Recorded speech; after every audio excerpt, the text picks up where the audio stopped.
Moving on, second round pick, number 44 by the Dallas Cowboys. This is a young corner who did get a lot of buzz throughout the draft process. Some folks did have him in the top five. And the Dallas Cowboys, to my surprise, stuck to their weakness. I think of their 11 picks, I think 9 of them were defense. And they go Kelvin Joseph, cornerback out of Kentucky. What do you know about this young fellow? Yeah, I thought like his biggest issue was like just he had bad eyes most of the time. So and what that kind of means is like just from a zone standpoint, if he's supposed to be reading 2-1 and one sits down and two goes vertical, like he ain't squeezing two. If he's supposed to be driving his man out of a break, he ended up peeking at the quarterback and that'll slow up his break on the receiver. Like those things are fixable. Now, is he going to put in the work to do it? That's a whole nother thing. But from a talent perspective, height, weight, speed checks out. Movement skills, fluidity checks out. All those things are good. But I think when it just comes to him being like a pure coverage guy, he just has to improve his eyes more. And if he can do that, then he'll be just fine. But that was one thing where it's like, I kind of noticed it a little bit too much. And does he have the work ethic to improve that? I mean, he's a guy who, he left LSU. Well, why did he leave LSU? I've heard, different things about, off-field issues and stuff like that. So, and I don't know. I'm just telling you what has been kind of reported about him. So those are things that definitely you want to look into. But from an ability standpoint, he has it. I mean, he flashed against Alabama. I thought that was his best game. And that's the best talent that he played against. And he showed all the ability to be able to cover from off coverage, from press, and do those things. So did a terrific job there. I talked about, Eric Stokes not squeezing in breaking routes. Well, Kelvin Joseph did it extremely well against Alabama in the red zone. So I think overall it's just can he find the consistency to improve his eyes and have better eye discipline? If so, then I think he can be a really good corner opposite of Diggs for the Cowboys. Now, do you think with Kelvin Joseph, and I think this is one of the things I've seen, you mentioned that Alabama film, that was like probably his best film. Do you think he's motivated by competition? When the level of competition is high and he's expected to produce, he produces.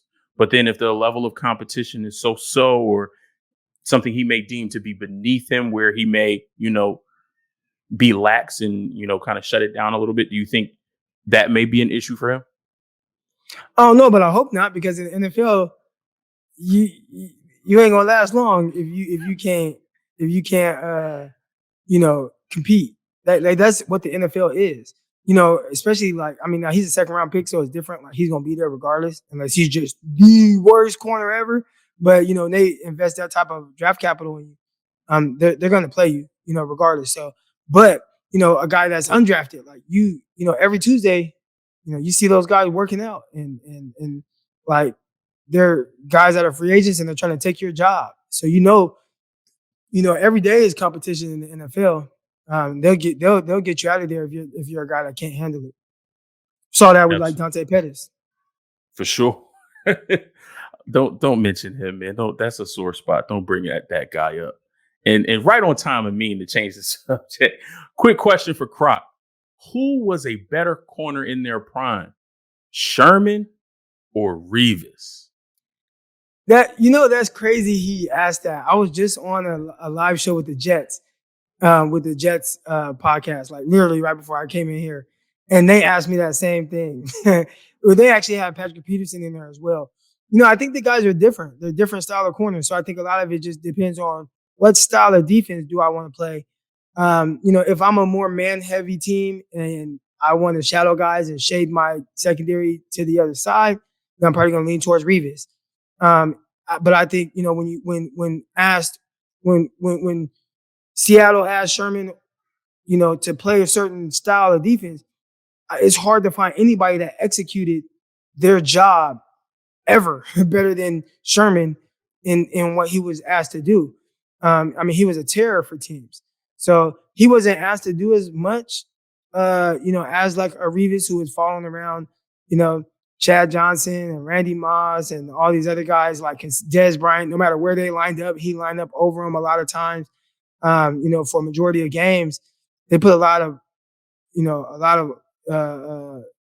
put a big time job on him, and he was up for the task, and he had some of the best years that we've ever seen from a cornerback. So, just with what he was tasked to do, I would say Revis, but obviously Sherman. I mean, again, I feel like he executed what they asked him to do better than anybody we've seen in that coverage.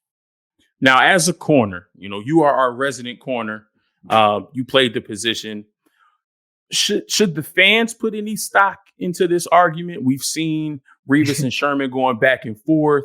Revis's, his big argument is, well, you never followed anybody. And Sherman's argument is, yeah, but I did what I was asked to do at the highest level. So, from a player standpoint, from a competitor standpoint, do you put any stock into that argument of being able to follow another team's best wide receiver, no matter where he is on the field? Does that give Revis the edge? Not only did he do his job well, he has an island named after him, but he followed the other team's best wide receiver, no matter where he was on the field. What's your take on that?